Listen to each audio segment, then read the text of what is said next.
तो बड़ी खबर रायपुर से बता दें कि कांग्रेस ने आकाश शर्मा को रायपुर दक्षिण का प्रत्याशी बनाया है। बता दें कि आकाश शर्मा के नाम पे मुहर लग चुकी है।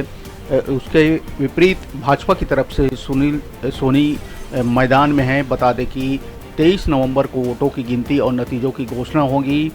तो अभी की बड़ी खबर बता दें कि कांग्रेस ने अपना पत्ता खोल दिया है और आकाश शर्मा को रायपुर दक्षिण उपचुनाव के लिए मैदान में उतारा है। बता दें कि प्रदेश कांग्रेस कमेटी ने 3 नामों का पैनल बनाकर दिल्ली भेजा था, जिसमें से आकाश शर्मा के नाम पर मुहर लग चुकी है।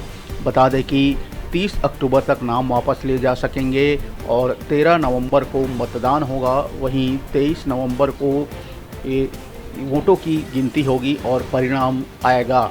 तो बड़ी खबर अभी की बता दें कि कांग्रेस ने आकाश शर्मा को रायपुर दक्षिण का अपना प्रत्याशी बनाया है।